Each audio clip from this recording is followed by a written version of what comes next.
الحمد للہ وکفا وسلام علی عباده الذین اصطفى خصوصا علی سید الورى محمد المصطفى الذي كان نبيا وآدم بين الطين والماء وعلى آله وأصحابه أولي الصدق والصفا وعلينا معهم إلى يوم الجزاء أما بعد أعوذ بالله من الشيطان الرجيم بسم الله الرحمن الرحيم والبدن جعلناها لكم من شعائر الله لکم فیہا خیر فاذکروا اسم اللہ علیہا صواف فاذا وجبت جنوبها فکلوا منها واطعموا القانع والمعتر كذلك سخرناها لكم لعلكم تشکرون لن ينال الله لحومها ولا دماؤها ولكن يناله التقوى منكم كذلك سخرها لكم لتكبروا الله على ما هداكم وبشر المحسنين آمنت بالله صدق الله مولانا العظيم إن الله وملائكته يصلون على النبي يا أيها الذين آمنوا صلوا عليه وسلموا تسليما اللهم صل وسلم على سيدنا ونبينا محمد وعلى آل سيدنا وحبيبنا ومولانا محمد مبارك وسلم عليه الصلاۃ والسلام علیک یا سیدی یا رسول اللہ وعلی آلک واصحابک یا سیدی یا حبیب اللہ۔ اللہ کریم جل شانہ کی حمد و ثنا اس کے حبیب قیمتی کریم امام الانبیاء صلی اللہ علیہ وسلم کے دربار میں ہدیہ درود و سلام پیش کرنے کے بعد اللہ رب العزت جل شانہ کی بارگاہ میں دعا ہے اللہ کریم جل شانہ آج کے اس مبارک یوم جمعہ کی ہماری حاضری اپنی بارگاہ میں مقبول و منظور فرمائے اور اللہ کریم اس حاضری کو ہم سب کے لیے باعث نجات بنائے۔ ماہ ذوالحجہ شریف کا یہ پہلا مبارک جمعہ ہے، اللہ تعالیٰ اس کی برکتیں ہم سب کو نصیب فرمائے۔ حوافظ وقار قرآن مجید فرقان حمید کی سورہ الحج 17واں پارہ اس کی 2 آیات 36 اور 37 تلاوت کرنے کا شرف حاصل کیا ہے۔ اللہ کریم جل شانہ ہمیں قرآن پاک کو سمجھنے کی توفیق عطا فرمائے اور سمجھ کر اللہ تعالی ہم سب کو اس پہ عمل کی توفیق نصیب فرمائے۔ سب سے پہلے ان 2 آیات کا جو اوپر نیچے ہیں 36 اور 37 ان کا ترجمہ آپ حضرات کے گوشت گزار کرنا مناسب سمجھتا ہوں، پھر انشاءاللہ تعالی ان آیات کے متعلقہ انشاءاللہ تعالی کلام ہوگا۔ اللہ کریم جل شانہ نے حج کے موقع پر جو ہدیہ کعبہ پیش کی جاتی ہے، اسے حج کی قربانی بھی کہا جاتا ہے، اس کا بیان کرتے ہوئے اللہ پاک نے فرمایا ہے وَالْبُدْنَ جَعَلْنَاهَا لَكُمْ شَعَائِرَ اللَّهِ کہ یہ جو ہدیہ کعبہ کے اونٹ ہیں، اللہ فرماتا ہے جَعَلْنَاهَا لَكُمْ شَعَائِرَ اللَّهِ ان کو ہم نے تمہارے لیے شعائر اللہ بنا دیا ہے، اللہ کی نشانیاں بنا دیا ہے ان اونٹوں کو، یعنی قربانی کے اونٹ یا ہدیہ کعبہ کے اونٹ یا جانور وہ سب اس میں آ جاتے ہیں۔ اللہ فرماتا ہے کہ یہ شعائر اللہ ہیں، اللہ کی نشانیاں ہیں۔ تو اللہ پاک فرماتا ہے لَكُمْ فِيهَا خَيْرٌ اس میں تمہارے لیے خیر ہی خیر ہے۔ بظاہر تم جانور کو ذبح کرتے ہو، قربانی کرتے ہو اور تمہارا ایک جانور ذبح ہو جاتا ہے، مارا جاتا ہے، لیکن اللہ پاک فرماتا ہے لَكُمْ فِيهَا خَيْرٌ اس میں تمہارے لیے خیر ہے۔ فَاذْكُرُوا اسْمَ اللَّهِ عَلَيْهَا صَوَافَ فرمایا جب اس کے ایک پاؤں کو باندھ کر تم اس کو 3 پاؤں پر کھڑا کرتے ہو، اونٹ کو آپ کو پتا نا ایک پاؤں اس کا باندھ کے اس کو نہر کرنا سنت ہے، ایک پاؤں باندھ کے وہ جب 3 پاؤں پر اونٹ ہوتا ہے تو پھر اس کو یہاں حلق میں خنجر وغیرہ مار کے کھڑے ہوئے کو اونٹ کو نہر کرنا یہ سنت ہے، اس کو لٹا کے ذبح کرنا سنت نہیں ہے، کھڑے کو۔ تو فرمایا جب وہ 3 پاؤں پر کھڑا ہو قربانی کا اونٹ اور ایک پاؤں اس کا بندھا ہوا ہو، اس حال میں فَاذْكُرُوا اسْمَ اللَّهِ عَلَيْهَا اس پر اللہ کا نام ذکر کرو، اللہ کا نام لو اس پر، تو آگے پر اللہ پاک نے فائدہ وجبت جنوبها فكلوا منها واطعموا القانع والمعتر، پھر جب وہ اپنے کسی پہلو پر گر پڑے، کھڑے ہوئے کو خنجر مارا، نہر کیا، اور وہ خون کے فوارے اللہ اکبر چھوٹ پڑتے ہیں، اور تھوڑی دیر کے بعد وہ پھر جانور اونٹ جو ہے وہ زمین پر گرتا ہے، تو اللہ پاک فرماتا ہے جب وہ اس کا پہلو زمین پر آ لگے تو پھر فرمایا فَكُلُوا مِنْهَا، اس میں سے خود بھی کھاؤ، وَأَطْعِمُوا الْقَانِعَ وَالْمُعْتَرَ، اور جو کھانے ہے قناعت پسند بندہ ہے، ٹھیک ٹھاک آدمی ہے، اس کو بھی کھلاؤ، اور جو مانگتا ہے، بھکاری ہے یا غریب ہے، اس کو بھی کھلاؤ، یعنی خود بھی کھاؤ، صاحب ثروت کو بھی کھلاؤ جو ٹھیک ٹھاک ہے، اور جو مسکین ہے اس کو بھی کھلاؤ۔ كَذَلِكَ سَخَّرْنَاهَا لَكُمْ لَعَلَّكُمْ تَشْكُرُونَ، اللہ تعالیٰ فرماتا ہے یہ ہم نے جانور اسی طرح تمہارے لیے مسخر کی، اس کے اوپر غور کریں۔ اگر اللہ تعالیٰ نے ان جانوروں کو ہمارے لیے مسخر نہ کیا ہوتا، اونٹ یا بیل، یہ کتنے بڑے بڑے جانور ہیں، انسان ان کو اپنے کام میں آگے لگا کے پھرتے رہتے ہیں، اگر اللہ مسخر نہ کرے تو ایک اونٹ کو مل کے پورا گاؤں بھی ایک اونٹ کو قابو نہیں کر سکتا۔ جتنی عقل شعور اللہ نے آپ کو مجھے دی ہے، اتنی عقل اور شعور اللہ تعالیٰ ان جانوروں کو دے دے تو ایک بکری کو ہم ذبح نہیں کر سکتے، ایک بیل ذبح کر سکتے ہیں ہم؟ اتنے لوگ اس کو کھڑے ہوتے ہیں گھیر کے، اور وہ آپ سے کھڑا رہتا ہے، اس کو رسی ڈال لیتے ہیں، رسی ڈال کے زمین پہ گرا، اگر اس کی اتنا شعور ہے، اتنا ہمیں شعور حاصل ہے، تو مجھے بتاؤ کہ ایک جانور جو ہے، ایک بیل، اس کو ذبح کیا جا سکتا ہے؟ سوال ہی بدلی اس کو۔ تو اللہ کہتا ہے كَذَلِكَ سَخَّرْنَاهَا لَكُمْ لَعَلَّكُمْ تَشْكُرُونَ، یہ جانور ہم نے تمہارے لیے مسخر کیے ہیں تاکہ تم اللہ کا شکر کرو۔ یہ اللہ تعالیٰ کا کرم ہے کہ اللہ تعالیٰ نے ان جانوروں کو مسخر کیا انسانوں کے لیے۔ کتنے طاقتور جانور ہے، گھوڑا ہے، کتنے طاقتور بھینسیں ہیں، کتنے طاقتور اونٹ ہیں، بیل ہیں، اور انسان چھوٹے بچے کو نکیل ڈال کے لیے پھرتے ہیں اور اس سے کام لیتے ہیں اور اس کو ذبح کر دیتے ہیں، ذبح تک کر دیتے ہیں۔ اللہ کہتا ہے کہ ہم نے ان کو تمہارے لیے مسخر کیا ہے، اور مسخر کیوں کیا ہے؟ فرمایا لعلکم تشکرون، تاکہ تم اللہ کا شکر ادا کرو، اللہ کا شکر اللہ۔ آگے اللہ فرمایا لن ینال اللہ لحومها ولا دماؤها ولکن ینالہ التقوی منکم، یہ ہے جڑ ہر عمل کی اور قربانی کی بھی یہ اصل ہے، اور یہی بنیاد ہے قربانی کی بھی۔ اللہ پاک فرماتا ہے لن ینال اللہ لحومها ولا دماؤها، اللہ تعالیٰ کو نہ ان جانوروں کے خون پہنچتے ہیں، نہ ان کے خون پہنچتے ہیں، نہ ان کے گوشت پہنچتے ہیں، وَلَٰكِنْ يَنَالُهُ التَّقْوَىٰ مِنْكُمْ، اللہ تعالیٰ کے دربار میں تو تمہارا تقویٰ پہنچتا ہے، تمہارا تقویٰ اللہ کے دربار میں حاضر ہوتا ہے۔ كَذَلِكَ سَخَّرَهَا لَكُمْ، اللہ فرمایا پھر وہی لفظ، اسی طرح فرمایا ہم نے یہ سب تمہارے لیے مسخر کیا ہے سب کچھ، لِتُكَبِّرُوا اللَّهَ عَلَىٰ مَا هَدَاكُمْ، تاکہ جس طرح اللہ نے تمہیں ہدایت دی ہے، تمہاری رہنمائی کی ہے، اس طرح تم اللہ کی تکبیر اور بڑائی بیان کرو۔ وبشر المحسنین، اللہ فرماتا ہے اور اے حبیب صلی اللہ علیہ وسلم آپ نیکوکاروں کو بشارت سنا دیجیے، خوشخبری سنا دیجیے۔ تو یہ ہے اللہ رب العالمین نے جہاں پر قربانی کے اور حقیقی جانوروں کا ذکر کیا،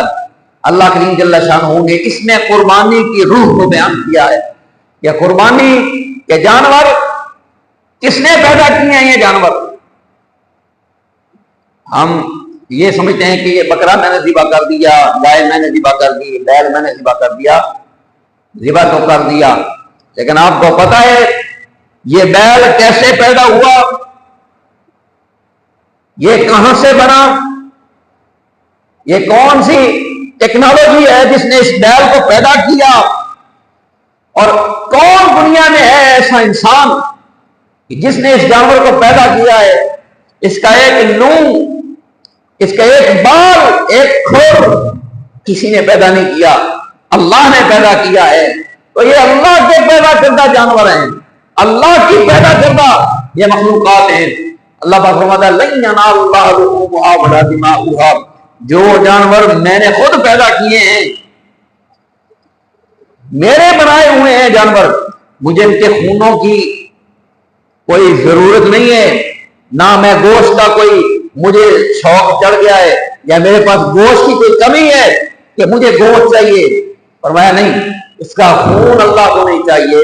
اس کا گوشت بھی اللہ کو نہیں چاہیے. وَلَٰكِنْ يَنَالُهُ التَّقْوَىٰ مِنْكُمْ، اللہ تعالیٰ کو وہ تمہارا تقویٰ درکار ہے، تقویٰ چاہیے. میرے بھائیوں، میرے بزرگوں، میرے دوستوں، یاد رکھیں، ہر عمل جو آپ میں کرتے ہیں وہ کتنا ہی بڑا کیوں نہ ہو، مال خرچ کرنا ہو، اپنا وقت دینا ہو، ساری رات کھڑے ہو کر عبادت کرنی ہو، سارے دن بھوکا پیاسا رہ کے روزہ رکھنا ہو، مالی عبادت ہو یا بدنی عبادت ہو، حتیٰ کہ آپ جان بھی دے دیں، اپنے آپ کو کٹوا دیں، زنا کروا دیں، قتل کروا دیں، یہ عمل اتنا بڑا، اپنے آپ کو قتل کروانا یا مال خرچ کرنا، اپنی جان سے بڑھ کے تو کچھ نہیں ہوتا، اپنے آپ کو قتل بھی کروا دینا. تو میرے بھائی، اس کی ویلیو یہ تبھی بنے گی جب یہ جان دینا اللہ کے لیے ہو، اللہ کی ذات کے لیے ہو. وہ معروف حدیث مبارکہ میں پہلے بھی سنا چکا ہوں، قیامت کے دن شہید پیش ہوگا اللہ کے دربار میں. اللہ پوچھے گا بھائی تو نے کیا کیا؟ وہ کہے گا اللہ جان بھی تیرے نام. اللہ پاک فرمائے گا نہیں، جان دی، میدان جہاد میں مرا بھی، قتل بھی ہوا، زمانے میں تو شہید معروف بھی ہوا، تیری قبر پہ تختیاں لگی ہیں شہید فلانا صاحب، وہ سب کچھ ہوا، پروسیس سارا ہوا، لیکن فرمایا، اللہ پاک فرمایا کہ نہیں، جان دی ہے تو نے، قتل ہوا تو، لیکن وہ سارا عمل میرے لیے نہیں تھا. اللہ، میرے لیے نہیں تھا، مقصد کچھ اور تھا.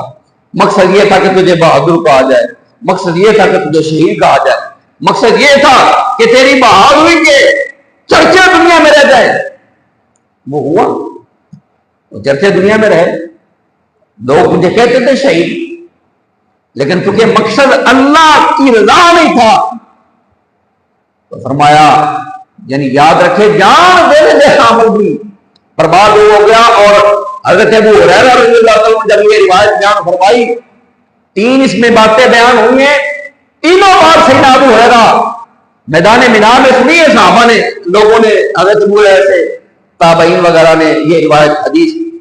تو حضرت ابو ہریرہ 3 بار بے ہوش ہوئے تھے، پھر پانی وغیرہ پلا کے چھٹے وغیرہ مار کے آپ کو جگایا گیا، 3 بار بے ہوش ہوئے حضرت ابو ہریرہ رضی اللہ عنہ. اتنا بڑا عمل میرے بھائی، میرے بزرگوں، میرے دوستوں، ذرا توجہ فرمائیں اور اس بات کے اوپر غور کریں. سارے اللہ اس بات کے اوپر توجہ دیں، میں بھی دھیان کروں اور آپ بھی دھیان کریں. بعض عام اعمال بڑے اچھے ہوتے ہیں، بڑے خوبصورت ہوتے ہیں، بڑے پیارے ہوتے ہیں، بڑے اعلیٰ ہوتے ہیں، لیکن ان اعمال کو برباد کر دیتی ہے نیت. اس لیے نیت بہت ضروری ہے، اس کے اوپر بہت خیال رکھنے کی حاجت. اور یہاں پر اللہ تعالیٰ جل شانہ نے خصوصیت کے ساتھ بیان کیا، حج کے موقع پہ، ہدیہ کعبہ کے موقع پہ یا قربانی کے موقع پہ خصوصیت کے ساتھ واضح طور پہ بیان کر دیا، نہیں ینال اللہ لحومھا ولا دماؤھا، اللہ کی بارگاہ میں اس کے خون نہیں پہنچتے، نہ اس کا گوشت پہنچتا ہے. ہم دیکھتے ہیں گوشت ہم خود کھا جاتے ہیں، انسانوں کو بانٹ دیتے ہیں، لوگ کھا جاتے ہیں، خون اس کا ہماری آنکھوں کے سامنے بہہ جاتا ہے، نالیوں میں چلا جاتا ہے، ہماری آنکھوں کے سامنے ہوتا ہے. لیکن اللہ پاک فرماتا ہے یہ اللہ کو نہیں پہنچتے، وَلَٰكِنْ يَنَالُهُ التَّقْوَىٰ مِنْكُمْ، اللہ کی بارگاہ میں تمہارا تقویٰ پہنچتا ہے. تو ہر عمل جو بھی ہم کرتے ہیں اس کے اندر وزن تب پڑے گا اس کے اندر اگر اخلاص ہوگا، اور وہ اخلاص جتنا زیادہ ہوتا چلا جائے گا وزن بڑھتا چلا جائے گا. اس کی ایک مثال بیان کرنے کے بعد پھر اپنے موضوع پر چاند ایک احادیث انشاءاللہ تعالی پیش کرتا ہوں کہ ایک ہی عمل دیکھیں اللہ کے نبی صلی اللہ علیہ وسلم نے ارشاد فرمایا. اب توجہ فرمائیے, حضور رحمت عالم صلی اللہ علیہ وسلم نے فرمایا میرے صحابہ کو برا بھلا نہ کہو, میرے صحابہ کو بکواس نہیں کرو. یہ لوگوں کے ہاں بڑا معروف مشغلہ بن چکا ہے کہ آج 1400 سالوں بعد بیٹھ کر صحابہ کے ایمان کو بیٹھ کے تول رہے ہیں, صحابہ کے ایمان کے بیٹھ کے فیصلے کر رہے ہیں, اور صحابہ کے کفر و ایمان کو تول رہے ہیں, اور صحابہ کرام پر تان و تشریح کر رہے ہیں, حتیٰ کہ ننگی گالیاں دے رہے ہیں. اللہ کے نبی صلی اللہ علیہ وسلم نے کیا فرمایا؟ فرمایا میرے صحابہ کو برا نہ کہو, بے شک تم اور تھا اللہ کی راہ میں احد پہاڑ کے برابر سونا خرچ کرنا, احد پہاڑ کے برابر سونا خرچ کرنا اللہ کے راہ میں.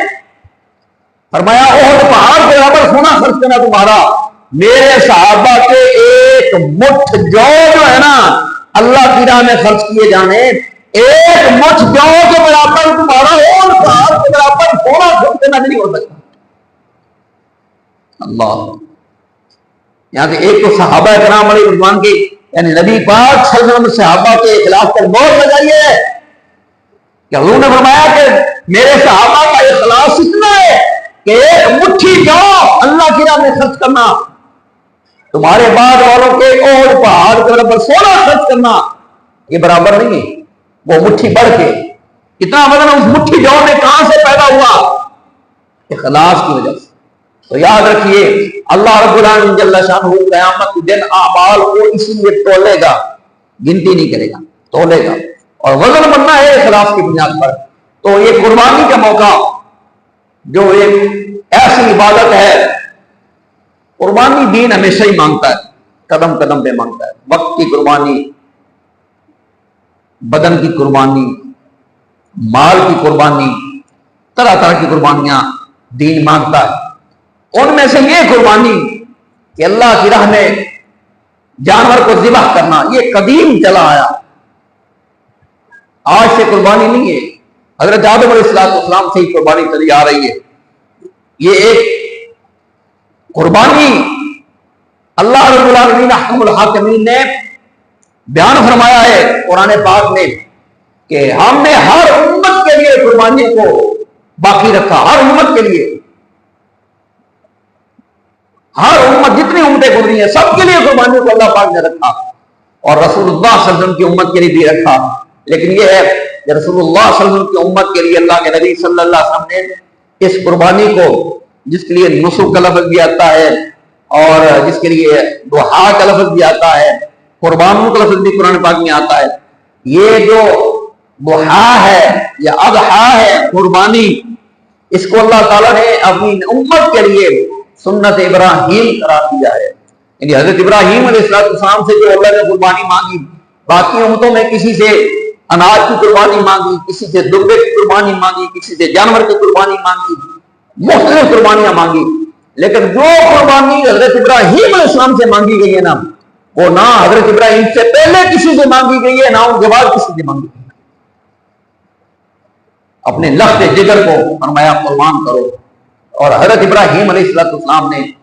پھر اپنے بیٹے کو لٹا دیا, اور چھری لے کر اپنے بیٹے کو ذبح کر دیا, اپنی طرف سے کر دیا. اللہ نے فرمایا بنا دینا ہو ابراہیم کل صدقت الرؤیا انک ذلک نجزی المحسنین. اے ابراہیم ہم نے خواب میں تجھے حکم دیا اور تو نے خواب اپنا سچا کر دکھایا. حضرت ابراہیم کو اللہ تعالیٰ نے حضرت ابراہیم کی اس قربانی کو اتنا قبول فرمایا کہ بعد میں پھر اس کا نام ہی سنت ابراہیم پڑ گیا. تو آج ہمارے لیے ہم اس لیے کہتے ہیں سنت حضرت ابراہیم کی سنت, اللہ کے یہ ہر نبی کی سنت ہے, ہر امت میں رہی. تو یہ قربانی جو ہے اس کی فضیلت کے اندر چاند ایک روایات احادیث مبارکہ میں پیش کرتا ہوں تاکہ دل جو ہے اس کے اندر رغبت پیدا ہو, دل کے اندر رغبت پیدا ہو. پہلی حدیث مبارکہ جو ہے اس کو امام ترمذی نے نقل فرمایا ہے, امام ابن ماجہ نے بھی اس کو نقل فرمایا ہے. ان عائشہ رضی اللہ تعالیٰ عنہ، ام المؤمنین عائشہ سے روایت ہے، آپ فرماتے ہیں کہ ان رسول اللہ صلی اللہ علیہ وسلم قال، اللہ کے رسول صلی اللہ علیہ وسلم نے ارشاد فرمایا، ما عمل آدمی من عمل یوم النحر احب الی اللہ من احراق الدم، قربانی والے دن، جو قربانی والا دن ہے، یوم نحر ہے، قربانی میں دن، فرمایا ابن آدم کا کوئی بھی عمل اللہ کی بارگاہ میں قربانی والے دن قربانی سے بڑھ کے محبوب نہیں، اس دن قربانی سے بڑا کوئی عمل نہیں۔ اللہ کے پیاروں کی سنت، اللہ کے پیاروں کی یاد ہے، اس لیے اللہ تعالیٰ کو اپنے پیاروں کی یاد بڑی پیاری ہے، تو فرمایا اس سے بڑھ کر، قربانی سے بڑھ کے کوئی عمل محبوب نہیں ہے۔ اور آگے فرمایا وَإِنَّهُ لَتَأْتِي يَوْمَ الْقِيَامَةِ فِي فَرْشِهِ بِقُرُونِهَا وَأَشْعَارِهَا وَأَذْلَافِهَا، اللہ تعالیٰ قیامت کے دن اللہ کے حکم سے یہ جانور جو ہے قربانی والا اللہ کے گھر کے اخراجات کے لیے حسب توفیق حسب استطاعت سے شامل فرمائی، اللہ قول فرمائے کہ فرمایا قیامت کے دن یہ جانور جو قربانی والا ہے یہ لایا جائے گا اس حال میں، اپنے سینگوں کے ساتھ، اپنے کھروں کے ساتھ اور اپنے بالوں کے ساتھ، یعنی اس کے جو بال ہیں، بال یہ بھی ضائع نہیں ہوں گے، بال جو ہے نا قربانی کے جانور کے بال، تو میں بالوں کے ساتھ آئے گا، بال بھی ضائع نہیں ہوں گے، حالانکہ کتنی بے توقیر سی شاہ نظر آتی ہے، فرمایا سینگوں کے ساتھ، لیکن گوشت کا ذکر نہیں کیا، جو قیمتی چیزیں ہمارے ہاں سے کی جاتی ہیں ان کا ذکر نہیں کیا، سینگوں کا، کھروں کا اور بالوں کا ذکر کیا۔ کیا مطلب کہ وہ چیزیں جو تم، اچھا دیکھیں بندے پائے تو کھاتے، پائے کھاتے لوگ، کھر بھی کھاتے لوگ، کھر سینگ کھاتے ہیں لوگ، بال کھاتے ہیں، یعنی وہ چیزیں جو بالکل بیکار سمجھی جاتی ہیں ان کا ذکر کیا ہے حدیث مبارکہ میں، کہ تم یہ نہ سمجھنا کہ تمہارے اس جانور کا گوشت بیکار چلا جائے گا، اس کی کلیجی بیکار چلی جائے گی، اس کی ہڈیاں بیکار چلی جائیں گی، فرمایا نہیں، انہو لیاتی یوم القیامت بقرونہا واشعارہا واظلافہا، اپنے کھروں کے ساتھ آئے گا، اپنے سینگوں کے ساتھ آئے گا، اپنے بالوں کے ساتھ آئے گا، اور کیا کیا جائے گا؟ فرمایا آئے گا وَإِنَّ الدَّمَ لَيَقَعُ مِنَ اللَّهِ بِمَكَانٍ قَبْلَ أَن يَقَعَ مِنَ الْأَرْضِ فَتَطِيبُ بِهَا نَفْسَهُ، فرمایا اور اس کا جو خون ہے جانور کا، قربانی والے جانور کا خون جو ہے وہ زمین پہ بعد میں گرے گا، اللہ کی بارگاہ میں پہلے مقبول ہو جائے گا۔ اللہ اکبر۔ آگے کیا کہہ رہا ہے؟ فَطِيبُوا بِهَا نَفْسَهُ، تو جب اتنی فضیلت کا یہ عمل ہے تو اللہ پاک فرماتا ہے، حضور فرماتے ہیں فَطِيبُوا بِهَا نَفْسَهُ، یہ خوش دلی سے قربانی کیا کرو، فَطِيبُوا بِهَا نَفْسَهُ، خوش دلی سے قربانی کیا کرو، مصیبت سمجھ کے نہیں، نہ یہ سمجھ کے کہ ان کی قربانی ہے، نہ ہی کرا گے تو لوگ کہیں گے اتنا بڑا بندہ ہے قربانی نہیں کی تھی۔ بعض لوگ بیچارے اس وجہ سے بھی پھنسے ہوئے مصیبت میں ہیں کہ لوگ کی کیا سمجھ، یہ بھی ہوتا ہے۔ اور بعض لوگوں کو یہ مسئلہ ہوتا ہے، ہم کسی کا نام نہیں لیتے، نہ کسی کو نہ ہم کہہ سکتے ہیں، لیکن ہاں میرا بات کریں یہ وہ بیماریاں ہیں جو اس معاشرے میں پائی جاتی ہیں، کیونکہ میں اس معاشرے کا ایک فرد ہوں، اس لیے یہ ساری بیماریاں مجھے پتہ ہے۔ زیادہ بیان کرنے کا مقصد یہ ہے کہ ہم ان بیماریوں سے اپنی جان چھڑائیں، میں جو رات ہی تو بعض لوگ بیچارے اس وجہ کی مصیبت میں پھنسے، ان کا اگر ان کا بس چلے تو نہ کریں، لیکن مسئلہ یہ ہے کہ پھر مسئلہ خراب ہوتا ہے، اسٹیٹس خراب ہوتا ہے، لوگ کہیں کہ چنگا والا بندہ قربانی نہیں کی، تو یہ مسئلے جو ہوتے ہیں۔ تو نبی پاک صلی اللہ علیہ وسلم فرمایا اسی کو سمجھ کے نہیں، فَطِيبُوا بِهَا نَفْسَهُ، یہ کام خوش دلی سے کرو اگر کرنا ہے تو، اور اگر خوش دلی سے نہیں ہوا، جیسا کہ میں پہلے عرض کر چکا ہوں، ایسا نہیں، اللہ کی رضا مقصود نہیں، کوئی اور مسئلہ ہے، یہ ہر عمل کے لیے میں سمجھتا ہوں بھائی سارے حضرات توجہ سے سماعت فرمائیں، میں کہتا ہوں اللہ قسم نماز پڑھنی اتنی ضروری نہیں ہے جتنی مجھے اپنی نیت پر غور کرنے کی ضرورت ہے۔ نبی پاک نے صاف فرمایا من صلی یرائی فقد اشرک ومن صام یرائی فقد اشرک، اور جس نے دکھاوے کے لیے نماز پڑھی اس نے نماز ہے، سجدے کیے، رکوع کیے، وضو کیا ہے، مسجد میں آیا ہے، بڑی نماز ہے، لیکن فرمایا من صلی یرائی، نماز پڑھ رہا ہے، فقط اشرک، فرمایا پڑھ نماز رہا ہے نیکی سمجھ کے، اس کو یہ نہیں پتا کہ وہ یہ شرک کر رہا ہے، شرک کا اس نے شرک کیا۔ وہ منصاب یرائی فقط اشرک، جس نے دکھانے کے لیے لوگوں کو جو کام اللہ کو خوش کرنے کے لیے کیا جانا چاہیے تھا لوگوں کو خوش کرتا پھر رہا ہے۔ فرمایا جس نے روزہ رکھا، بھوکا رہا، پیاسا رہا، بالکل روزے مرہ کیا، لیکن جو رائے دکھانے کے لیے لوگوں کو دکھانے کے لیے کیا، فقط اشرک، رکھا اس نے روزہ ہے لیکن اس نے شرک کیا۔ تو میرے بھائیوں، میرے بزرگوں، میرے دوستوں، اسی وجہ سے آپ بخاری شریف کو اٹھا کے کھولیں، سب سے پہلی حدیث، اور بالکل امام بخاری نے وہ پہلی حدیث لا کے نام، میں کہتا ہوں بالکل حکمت کے مطابق عمل کیا ہے، پہلی حدیث عمل کا رسول اللہ کی صلی اللہ علیہ وسلم۔ اللہ کے نبی فرماتے ہیں انما الاعمال بالنیات وانما لکل امرئ ما نوى،